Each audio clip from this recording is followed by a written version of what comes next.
세상의 그 혼탁한 그 세속의 세계에서 정신없이 일을 하다가 이렇게 또 성도님들과 같이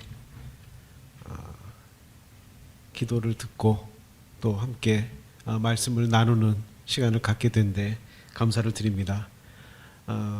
버스를 타고 오는데 제가 잘 멀미는 안 하는데 멀미도 하고 이 험난한 길이라는 생각이 들었습니다. 오늘의 주제는 그리스도께서 사랑하신 교회 주의 만찬입니다. 우리가 매 주일 떡과 잔을 떼면서 예배를 드리죠. 구원받은 성도들이 참여하는 그런 예식입니다. 이때 늘 듣는 얘기지만은 예수 그리스도를 개인의 구주로 영접하시고 침례를 받은 성도님들이 참여하는 예식이다라고 얘기하고, 그런 경험이 없으신 분들께서는 옆에 분에게 사용해 달라고 이렇게 멘트를 듣죠. 그렇게 멘트를 듣는데 아주 단순한 그런 예식이죠. 예식 자체를 봤을 때는요, 매주일하고 떡과 잔을 떼고 예배를 드리는데 그 안에 여러 성도님들의 그런 예배 드리는 기도 또 찬양 그런 부분들이 우리한테 감동을 주고, 놀라운 것은 그들이 하는 기도의 내용이나 그런 것들이 성령의 감동으로 인해서 교통이 된다는 것입니다. 그래서 그 부분이 주의 만찬에서 우리가 감동하고 또 기쁨을 갖고 돌아가는 그런 부분이라고 말씀드릴 수 있습니다. 주의 만찬은 주님의 부서진 몸 그리고 나의 죄를 위해 흘리시는 속죄의 피, 이런 것을 생각하게 하고, 하나님의 사랑이 얼마나 큰가, 우리 주 예수 그리스도의 성도에 대한 사랑이 얼마나 크신가를 생각하게 합니다. 그래서 성도들은 영과 진리로 신령과 진정으로 예배를 드리는데, 이것을 공적인 주의 만찬을 대할 때 공적인 예배를 드리게 됩니다. 그런데 이제 기독교계의 현실을 좀 보면은 이제 공적인 예배를 드리는데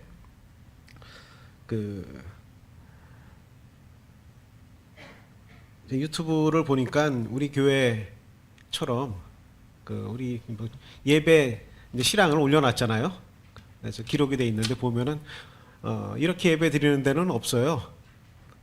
이제 다른 교회 이제 홈페이지를 가거나 이제 요새는 유튜브에 올려놨는데 이제 설교자가 이제 강단에서 이제 말씀을 전합니다. 아니면 워십을 하든지 이렇게 하는데 우리는 아무도 없어요. 아무도 없고 떡하고 잔만 있습니다. 이게 사회자도 잘 안 보여요. 그러다 이제 어느 정도 시간이 지난 다음에 사회자가 나와서 떡을 이제 떼고 나눠주고 그 다음에 잔을 나눠주는 그런 형태의 진행을 합니다. 그래서 이게 참 이렇게 다른데, 그럼 기존의 기독교계에서 현실을 보면은 이렇게 한 게 아니라 말씀 설교가 주가 돼서 메시지가 전해지죠. 설교가의 목사가 되든지 아니면은 어떤 누군가가 강사가 메시지를 전하는 것이 예배라고 이제 얘기를 하고 또 찬양을 드리는 그런 것을 예배라고 얘기합니다. 그래서 주의 만찬, 우리가 이렇게 매주 행하는 주의 만찬은 한 달에 한 번 또는 1년에 한두 번 이렇게 이제 행한다고 얘기하는데, 이 예배는 이 성도가 그러니까 주님을 기억하고 경배를 드리는 건데 반해서 말씀 설교는 하나님의 말씀을 인간에게 선포를 하는 거죠. 그래서 반면에 이제 그 예배는 인간이 하나님께 경배를 드리는 겁니다. 그래서 그런 부분에서 차이가 있고 말씀 설교는 그 인간에게 하는 거죠. 그러니까 하나님의 말씀을 사람에게 전하는 거고 거기서 교훈도 있고 또는 이제 가르침도 있고 또 잘못된 것을 책망하는 것도 있고 또 사람을 이렇게 회복시켜주는 그런 말씀과 설교를 전하게 됩니다. 즉 하나님의 말씀을 인간에게 전하는 것인데 반해서 주의 만찬은 이 구원받은 성도들이 하나님께 경배를 드리는 겁니다. 그것이 이제 우리는 예배라고 알고 있고 그렇게 하고 있는데 그 기독교의 현실은 전혀 그렇지가 않고 이 주님의 주의 만찬이 어딘가 이렇게 구석에 가 있는 듯한 그런 그 인상을 받으면서 과연 그것이 성경에서 말씀하시는 예배인가 라는 것을 생각할 때 실제 이제 현실은 그렇지는 않은데 하나님의 말씀을 볼 때는 적합하지가 않다라는 그런 생각을 갖게 됩니다. 이 신약 성경에서 보면은 주의 만찬에 대한 구절들이 쭉 나오는데 한번 쭉 살펴보도록 하겠습니다. 복음서에 주의 만찬이라는 것은 여러분들께서 다 아시다시피 그 주님의 마지막 밤에 떡과 잔을 마지막 만찬을 하시면서 떡과 잔을 통해서 주님을 기억할 것을 명령하신 겁니다. 마태복음 26장 26절 그들이 먹을 때 예수께서 떡을 가지사 축복하시고 떼어 제자들에게 주시며 이르시되 받아서 먹으라 이것은 내 몸이니라 하시고 또 잔을 가지사 감사 기도하시고 그들에게 주시며 이르시되 너희가 다 이것을 마시라 이것은 죄 사함을 얻게 하려고 많은 사람을 위하여 흘리는 바 나의 피 곧 언약의 피니라 이렇게 되어 있습니다. 마가복음 14장 22절에 그들이 먹을 때 예수께서 떡을 가지사 축복하시고 떼어 제자들에게 주시며 이르시되 받으라 이것은 내 몸이니라 하시고 또 잔을 가지사 감사 기도하시고 그들에게 주시니 다 이를 마시매 이르시되 이것은 많은 사람을 위하여 흘리는 나의 피 곧 언약의 피니라 이렇게 말씀하시죠. 누가복음 22장에는요 19절부터 보겠습니다. 또 떡을 가져 감사 기도하시고 떼어 그들에게 주시며 이르시되 이것은 너희를 위하여 주는 내 몸이라 너희가 이를 행하여 나를 기념하라 하시고 저녁 먹은 후에 잔도 그와 같이 하여 이르시되 이 잔은 내 피로 세우는 새 언약이니 곧 너희를 위하여 붓는 것이라 이렇게 되어 있습니다. 떡과 잔을 말씀하셨고 기념하라 이런 말씀이 있는데 이제 명령이죠. 이거는 기념하라 그리고 나눠 주신 그런 모습을 보게 됩니다. 사도행전에 보면은 사도행전 2장 42절과 46절 사도행전 20장 7절에 나오는데 사도행전 2장 42절에 보시면 그들이 사도의 가르침을 받아 서로 교제하고 떡을 떼며 오로지 기도하기를 힘쓰니라 이렇게 떡을 뗀다는 그런 부분이 있고요. 46절에도 떡을 뗐다라는 말이 있고요. 20장 7절에는 그 주간의 첫날에 이제 그 바울의 전도 여행 중이죠. 우리가 떡을 떼려 하여 모였더니 그 주간의 첫날에 그러니까 주간이면은 일주일의 첫날은 일요일이죠. 그래서 주일날 떡을 뗐다는 그런 말씀입니다. 그 주의 첫날 이렇게 보시면 되겠죠. 고린도전서 11장 17절로 34절에도 우리가 많이 인용을 하죠.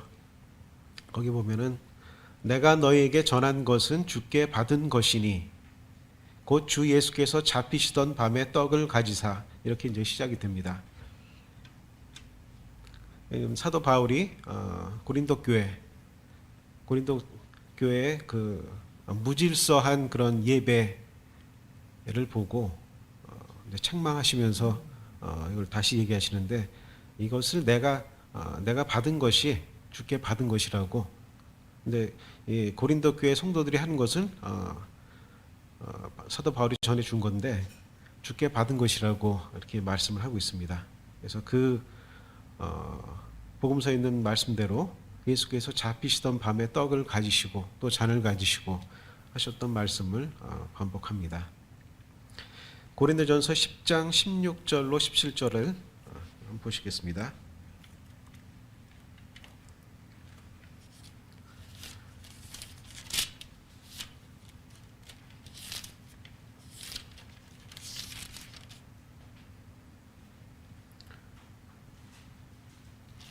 우상 숭배를 하지 말라고 하면서 이 책에는 제가 보니까 이 성만찬이라고 되어 있는데, 주의 만찬을 이 책에 제가 가지고 있는 제목에 이제 성만찬이라고 되어 있습니다. 근데 뒤에 이제 그 부분이 잘못됐다라고 이제 제가 지적을 할 텐데요. 10장 16절에는 우리가 축복하는 바 축복의 잔은 그리스도의 피에 참여함이 아니며 우리가 떼는 떡은 그리스도의 몸에 참여함이 아니냐. 떡이 하나요 많은 우리가 한 몸이니 이는 우리가 다 한 떡에 참여함이라. 이렇게 해서 한 떡에 참여한다고 말을 쓰므로 그들이 하는 그런 주의 만찬 예배가 떡을 떼는 그리고 잔을 대하는 그런 것이라는 것을 이제 말씀해 주고 있습니다. 유다서 1장 12절에 보면은 그 유다는 이제 여기서 유다는 예수님의 동생 유다죠. 예수님의 동생 유다가 이 교회에 들어온 거짓 교사들에 대한 그런 특징들을 쭉 얘기하면서 이런 말씀을 하죠. 그들은 기탄 없이 너희와 함께 먹으니, 이 함께 먹는다는 말을 생각해 보시죠. 너희의 애찬의 암초요 자기 몸만 기르는 목자요, 이렇게 되어 있습니다. 그러니까 여기서 애찬이라는 것은 우리가 지금 많이 오랫동안 못하고 있는데 자그마치 1년 넘게 못하고 있습니다. 우리가 함께 나누는 그 애찬, 식사를 하는 거죠. 그렇게 함께 식사하는 부분을 애찬이라고 얘기했습니다. 고린도전서에도 주의 만찬 할 때 같이 식사하는 부분이 나오는데 그것도 이제 애찬입니다. 그래서 아가페라고 읽는다고 되어 있습니다. 그래서 그 아가페라는 것은 사랑이지 않습니까? 그래서 같이 식사를 나누는 것을 아가페라고 표현한 것을 보게 됩니다. 이렇게 신약 성경 전체에서 주의 만찬과 관련된 주의 만찬이라 써 있거나 떡을 떼거나 이 두 가지 부분을 다 찾아봤습니다. 마지막에 유다서에 있는 부분은 주의 만찬이나 떡에 대한 직접적인 것보다는 좀 간접적인 거죠. 이들이 그런 부분에 암초가 된다라는, 교제에 암초가 된다라는 그런 것을 지적을 한 겁니다. 그래서 직접적인 표현은 아니라고 볼 수 있습니다. 지금 이제 용어의 혼재 또 오류라는 말씀을 제가 드렸는데, 제가 들고 있는 이 성경이 대한성서공회죠. 에서 나오는 여기도 보면은 이 각 장 또 이 챕터마다 분류를 해놨어요. 그래서 10장이면은 뭐 우상 숭배하는 일을 피하라, 이렇게 이제 간단하게 타이틀을 달고 그때 이제 내용이 나오죠. 근데 보면은 이 성만찬이라고 돼 있어요. 근데 주의 만찬과 떡을 땜 고린도전서와 사도행전의 위쪽에 있고, 그다음 밑에는 제가 성찬식, 성만찬, 성체, 성사, 미사 이렇게 돼 있는데 성경에는 이제 그런 내용이 없죠. 그냥 주의 만찬, 떡을 땜 이렇게만 돼 있습니다. 그러니까 이런 용어들은 이 성경적인 용어가 아니라 무엇인가 뭐 만들었다고 말할 수 있습니다. 이러한 그 행사를 예식을 좀 더 성스럽게 보이게 하기 위한 어떤 종교적인 활동이라고 보실 수 있을 것 같습니다. 그래서 미사라든가 이런 거는 캐톨릭에서 하는 천주교회에서 하는 그런 행사들이고 성찬, 뭐 성만찬 이렇게 쓰는데 우리가 이제 떡 덩어리를 이제 미리 이제 뜯는데 그냥 그 자체가 천주교에서 얘기하는 그 주님의 몸, 그 육체를 의미하는 것이 아니라 우리는 그것을 상징으로 보고 그리고 그것을 기념하는 그런 주의 만찬을 하고 있는 것입니다. 그래서 이 단어적인 의미 자체를 일단 볼 필요가 있습니다.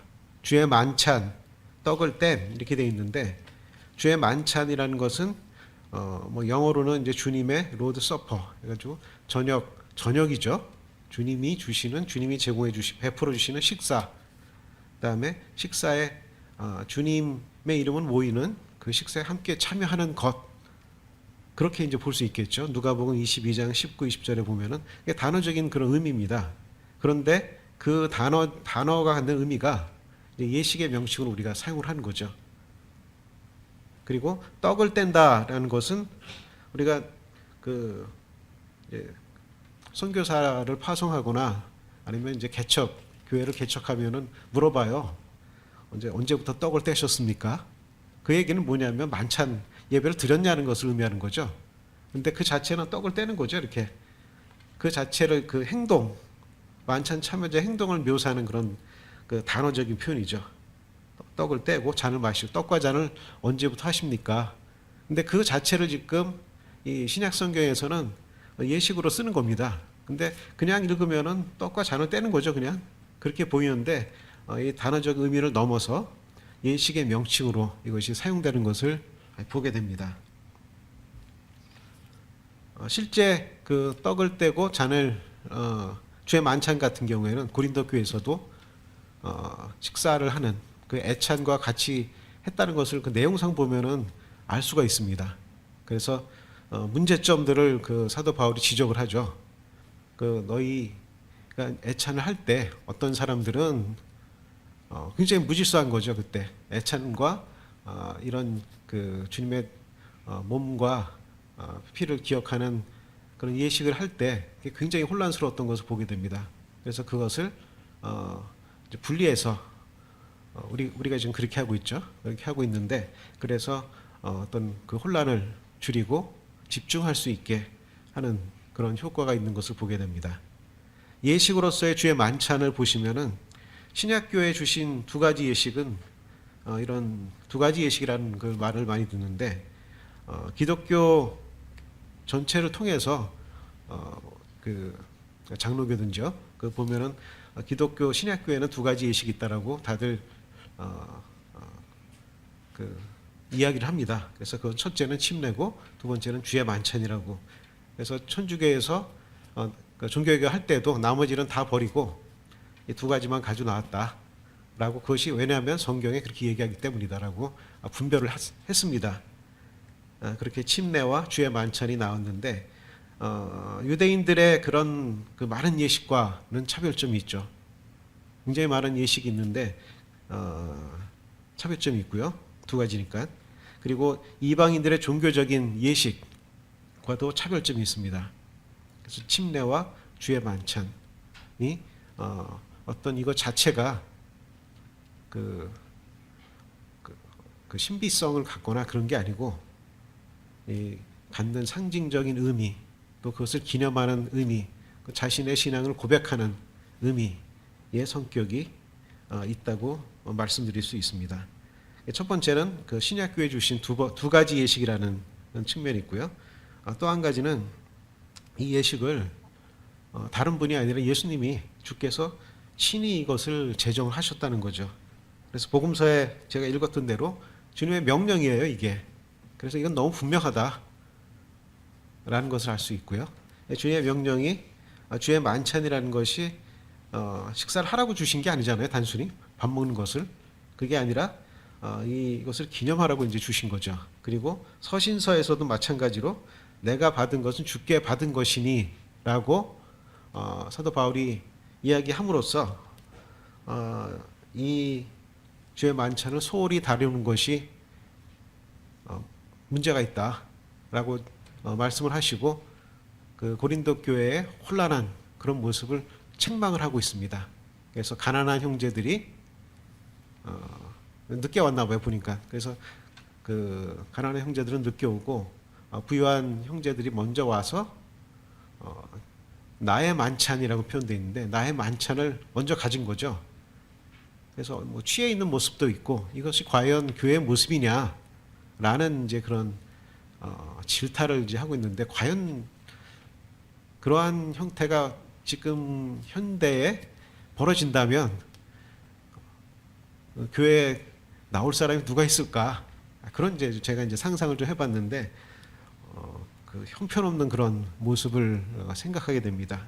그래서 이 주의 만찬이 무질서하게 됐을 때 교회가 굉장히 어려움을 겪겠구나 하는 생각이 들고요. 반면에 이 주의 만찬이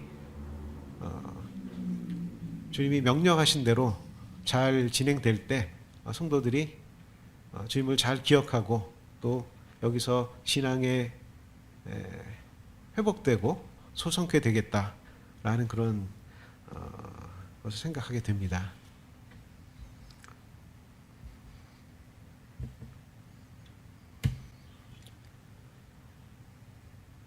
그리스도께서 사랑하신 교회 73페이지에 보면은 이게 지키는 이유라는 제목으로 되어 있는데 예식의 목적을 이제 말씀하시는 거죠.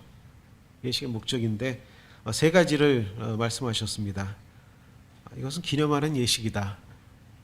그래서 주님의 고난, 당하심, 죽으심을 그 말씀대로 그냥 똑같습니다. 이걸 기념하는 겁니다. 주께서 우리를 위해서 죽으시고 또 부활하신 것에서 하나님의 은혜를 우리가 느끼고 찬양하는 겁니다. 두 번째는 그리스도의 몸의 하나됨을 증거하는 예식입니다. 그래서 고린도전서 10장 16, 17절에 제가 아까 읽어드렸는데 이렇게 돼 있죠.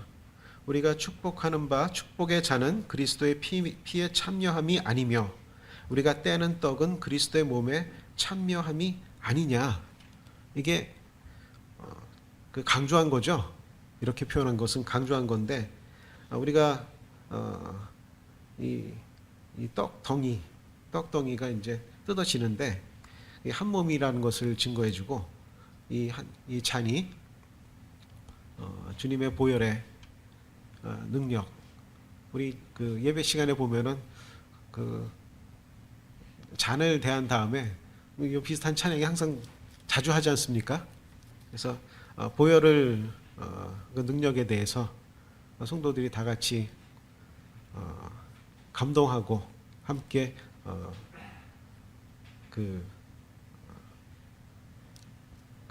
성령의 어떤 교통하심을 느낀다는 것을 느끼면서 이게 하나 된다라는 그런 연합이죠. 그걸 제가 이제 많이 느끼게 되는데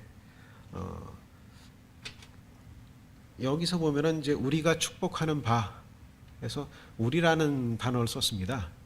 그래서 저는 이제 기도할 때 우리라는 예배 시간에 우리라는 단어를 좀 많이 쓰는 편인데 그 하나 됐다라는 그런 표현이죠. 그래서 우리가 기도할 때 주께서 우리에게 라고 이제 기도하는 분들도 있고 또 한편으로는 나 자신에게 벌레 같은 나를 구해주시고 또는 도저히 믿을 수 없는 그런 형편없는 나를 일으켜 주시는 하나님을 이제 찬양하는데 그때 나와 이제 우리라는 것들이 있고 이게 하나 되는 증거로서의 예식을 의미합니다. 또 한 가지는 고린도전서 11장 26절에 주의 죽으심을 주의 재림을 고대하는 예식이라고 되어 있는데요. 이것을 주님이 오실 때까지 하라고 이렇게 되어 있거든요. 주님이 주께서 다시 오실 때까지 재림하실 때까지 그의 죽으심을 기념하고 또 전하는 것이다. 이렇게 말씀하고 계십니다. 예식의 주기, 그리스도께 사랑하신 교회에서 할 수 있는 대로 자주라고 이제 제목이 돼 있어야 해. 할 수 있는 대로 자주 해라. 성경에 이제 언제 얼마나 자주 시행할까 규정이 없어요. 얼마나 자주 해야 될지에 대한. 그러나 그 성경 말씀 두 군데를 보면은 그 부분에 대한 그런 우리가 힌트를 얻을 수가 있습니다. 뭐냐면은 그 주간의 첫날, 그 주의 주일의 첫째 날, 그러니까 일요일이죠. 주일날 했다는 것을 이제 볼 수 있고요. 그 다음에 마실 때마다 그렇게 돼 있어가지고 우리가 주일날 모이고 그때 마실 때마다인 거죠. 그러니까 그 부분에 대해서 우리 책자에서는 두 사람을 이제 인용을 하는데요. 한 사람은 스펄전이라는 사람이 매주일 해야 된다라고 이제 주장을 하고 있고, 조나단 에드워드라는 분이 매주일 해야 된다라고 이제 주장을 하고 있습니다. 이제 이 두 분을 간단하게 말씀드리면은 스펄전은 영국의 침례교 목회자고요. 조나단 에드워드라는 분은 미국 회중교회의 목회자인데 아주 옛날 분들이에요. 그래서 조나단 에드워드라는 분은 미국이란 나라가 독립하기 전에 식민지 상태인 거죠. 영국의 식민지 상태일 때 회중교회라 그래서 지금 이게 좀 되게 모호한데 그냥 제가 보기에는 우리처럼 특별히 교파가 없는데요. 그냥 그렇게 이제 모인 분들이라 생각됩니다. 거기에 이제 그 조나단 에드워드는 성경을 살펴볼 때 매주 기념하는 것이 맞다라고 이제 주장하고 있고, 스펄전은 이분은 이제 제가 한번 읽어보겠습니다. 이분 교회에서는 매주 주의 만찬을 했던 것 같습니다. 그래서 이거를 하니까 항상 새롭게 심령에 감동을 주더라라는 이제 그 실행에 대한 간증을 여기다 써놨어요. 잠깐 읽어보겠습니다. 내가 주장하는 바는, 이게 스펄전이라는 분이 주장하는 거죠. 내가 주장하는 바는 많은 성도들의 심정을 대변하고 있다고 확신한다. 우리들 중에 어떤 사람들은 매주일 주의 상에서 떡을 떼는 것은 만찬의 참다운 의미를 하찮게 여긴다는 생각하지만, 오히려 매주일 만찬은 모일 때마다 우리에게 새로운 참뜻을 깨닫게 한다. 주일 저녁 말씀을 전할 때, 이분들은 이제 저녁 때 말씀을 전했나 봅니다. 전할 때 때때로 나는, 이 스펄전이라는 분은 이제 말씀을 전하시는 분입니다. 말씀을 전할 때 때때로 나는 그 말씀의 내용이 어떠하든 간에 떡을 떼는 것으로 기결되는 자신을 발견하게 되었다. 때로는 시내산에서 들려오던 우레소리처럼 마치 머리 위에 벼락이 떨어질 듯한 심판의 말씀에서도, 갈보리의 광경을 묵상하여 우리의 심정이 찔리고 아플 때에도 나는 늘 떡을 떼는 것으로 결론을 맺게 되곤 했다. 말씀이 어떠하든지 간에 이 떡이 더 중요했다는 거죠. 만찬이. 만찬을 한 달에 한 번으로 줄여야 한다는 것은 교회로서 부끄러워해야 할 일이다. 이는 매주일 첫날에 함께 모여서 서로 교제하며 떡을 땜으로써 그리스도의 죽으심을 오실 때까지 보여주어야 할 영광스러운 기회를 포기하는 것이다. 주의 날에 주의 만찬을 기념하는 것이 얼마나 즐거운 일인가를 체험한 성도들은 결코 1년에 두서너 번 하는 것으로 만족하지 않을 것이라고 확신한다. 이렇게 이분도 한 100년 전 분이신데 이분이 있던 그 교회에서는 매주 만찬을 한 거죠. 주의 만찬을 해서 그것을 이제 뭐 반대하거나 아니면 다른 생각을 가진 분이 그 교회에 있었는지는 알 수는 없으나 거기에 대해서 이제 비판한 겁니다. 매주 해야 되고, 그것을 이분은 그 만찬을 하면서 그 느꼈던, 또 감동받았던, 우리가 저희가 이제 저를 포함해서 우리가 주의 만찬을 할 때 이게 완전히 바닥에 있는 뭐 모르죠. 뭐 어떤 분들도 여러 사람들이 다 오는데 자신의 심령이 최악인 사람도 있고 또 아주 지금 뭐 잘 나가시는 분도 있고 아주 다양하게 있습니다. 근데 그러한 모든 분들이 이 주의 만찬을 참여할 때 이 우리가 이제 예수를 바라보는 거거든요. 바라보고 만찬이라는 게 또 그분이 하신 일을 기억하는 거지 않습니까? 그럴 때 그 심령이 어떠하든지 간에 그것이 회복되는 또는 그 감동이 일어나는 것을 저는 이제 보게 되는데 이 부분에 대한 스펄전의 그런 실행 간증이라고 저는 이제 생각이 됩니다. 예. 이 자격 75페이지 보면 자격이 나와 있는데 예식에 참여자라고 생각하면 되겠습니다. 이 예식에 참여하는 사람들은 기본적으로 떡과 잔에 대한 단계 의미를 알아야 되죠. 그래서 구원받은 성도가 여기 참여하는 겁니다. 그래서 너희를 위한 내 몸이니 너희를 위해 흘리는 바 내 피 이렇게 얘기했기 때문에 이 구속의 비밀을 알고 있는 사람인 것입니다. 그리고 자신을 살피고 참여하라 이렇게 말씀하고 있으신데요.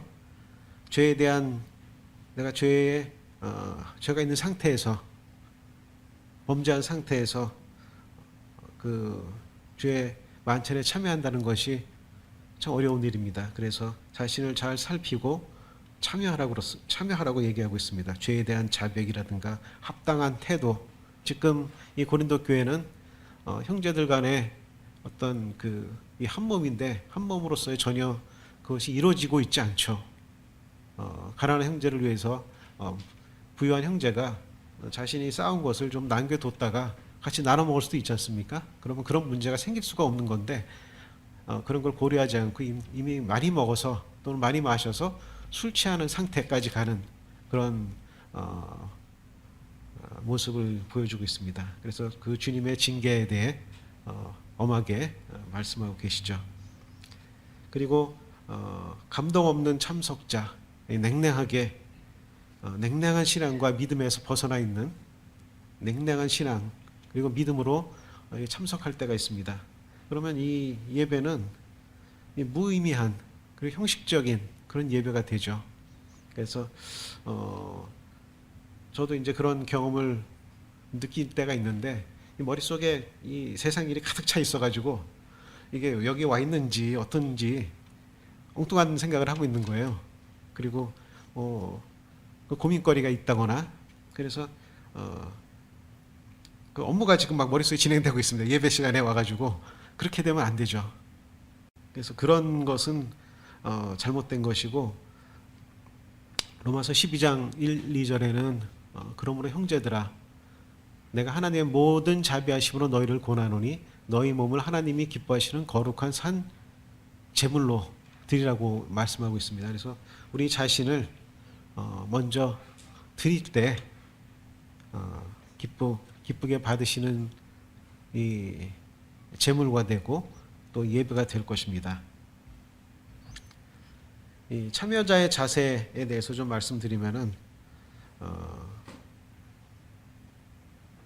우리가 아까 말씀드린 대로 우리가 함께 한 몸으로 참여하게 되는데 이 고린도전서에 보면은 11장에 보면 나의 만찬을이라고 돼 있죠.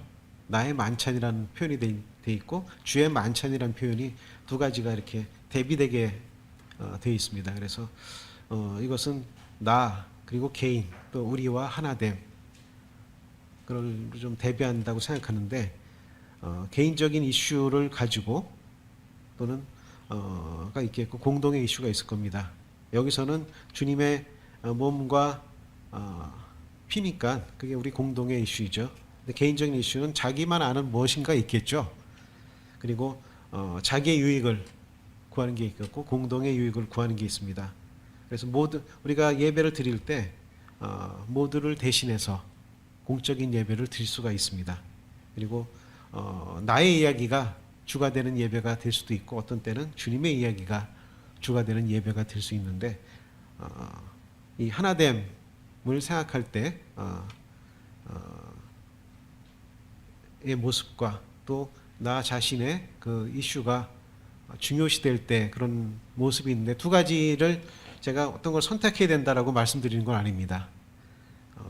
우리가 예배를 드릴 때 그 예배 드리는 예배자가 결국 이제 나지 않습니까? 내가 그거를 선택을 해야 되는 거죠. 그래서 나에게 있지도 않은 감동으로 내가 우리를 위해서 예배 드릴 수는 없는 거지 않습니까? 그래서 그때는 나에게 하셨던, 내가 경험하였던 주님을 찬양하고 경배 드리는 거고, 더 나아가서 우리가 하나됨을 감동할 때가 있습니다. 그때는 우리를 위해서 우리 모두가 주님을 경배하는 그렇게 이제 예배를 드릴 수가 있습니다.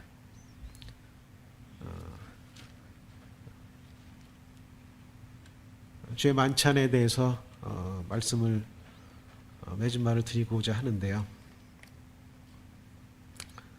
그 스펄전이라는 사람이 자기가 간증을 하고 주장을 했는데, 그 사람이 이렇게 주장을 할 때 자신이 매주일 그 교회에서 주의 만찬이 시행된 거죠. 근데 거기에 대한 반대 의견들이 나오는 그런 상황에서 이분이 자신의 그런 주장을 그대로 이제 강력하게 얘기를 합니다. 우리가 매주 이렇게 하지만 그 반대 의견을 내는 분들은 그렇게 해본 적이 없나 봐요.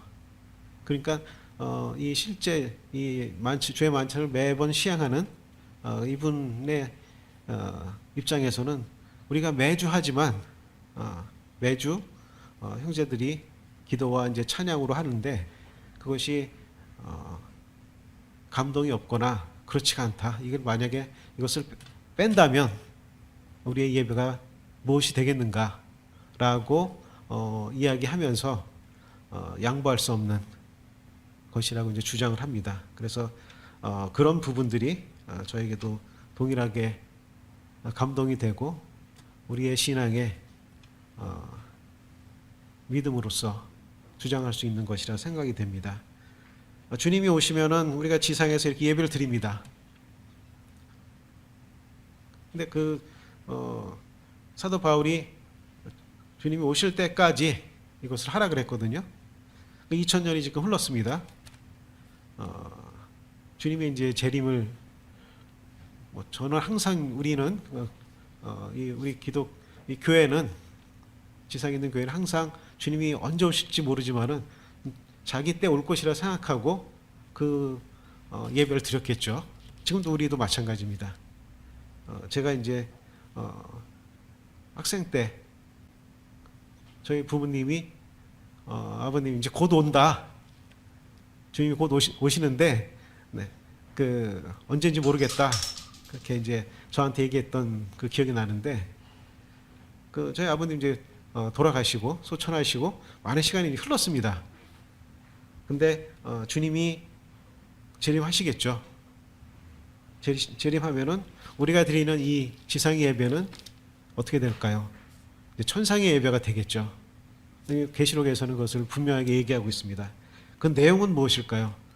내용은 떡과 잔을 떼는 그런 것은 그 형식은 본체이신 예수님이 오시기 때문에 그렇게는 안 하죠. 그걸 보면 알 수 있습니다.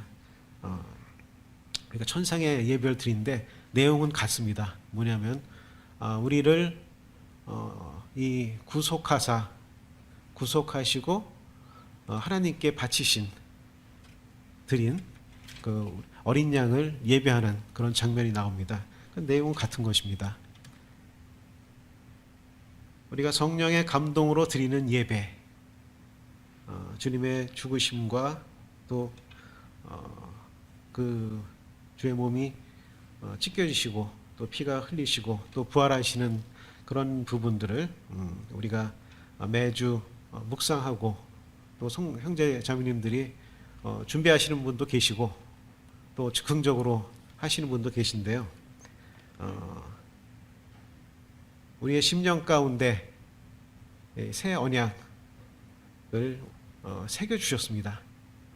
즉흥적으로 하시든 아니면은 잘 준비하셔서 하시든 그 우리 마음 가운데 새겨진 그러한 주님의 그 사랑을 떡과 잔이라는 어떤 상징을 통해서 그 상징조차도 주님이 이렇게 하라고 이제 방법을 지정해 주셨죠. 통해서 우리가 예배를 드리는 것에 감사를 드리고 주의 만찬에 대한 그 묵상과 또 내용을 마치도록 하겠습니다. 예, 기도하시고 수요 집회를 마치도록 하겠습니다.